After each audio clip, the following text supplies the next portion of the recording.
Kukwekwe kwaita nyaya inoshamisa nekuti kuno umwe mukadzi akafa mugore ra2020 muna kukadzi akatoitirwa nyaradzo asi haana kuitirwa magadziro. Saka pave nemakore 2 afa. Guva iri harina kuiswa dombo asi vanombonosakura kana paita uswa. Saka gore rino hapasati pasakuru. Vanga vakamirira Sahwira kuti auye kuzosakura musi wa14 August. Vakangowana paguva pamakuseni pakaiswa dombo rakanaka. Asi dombo iri rakanyorwa zita remumwe mukadzi anogara muvillage imomo asi asina ukama nemufi.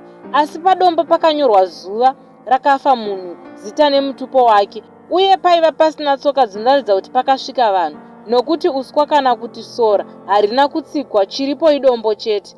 Chanetsa ndeichi, mukadzi ane zita riri paguva akanobvunza kuti ndiri kuona paguva renyu pane zita nemutupo wangu, asi tichiziva kuti akafa anonzi ningi. Ko zviri kufamba sei? Hama dzemufu dzakati hatitoziviwo kuti akavakira guva ndiani uye kuti sei zita renyu ranyorwa sei ipapo. Saka mukadzi ane zita riripo akakwira dare kuti ndoda kuti mutaure kuti ane zita iroro ndiani. Asi kune mashoko anoti mufi pakufa kwake akafira mumaoko emunhu ane zita rave kuwanikwa paguva apa. Mushure mekunge aenda kunomuona achirwara, ndiye akatozodana vanhu kuti uyai muone munhu hapachina.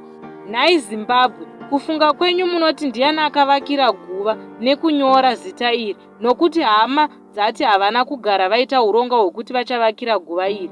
Munoti chii nhai vanhu wei?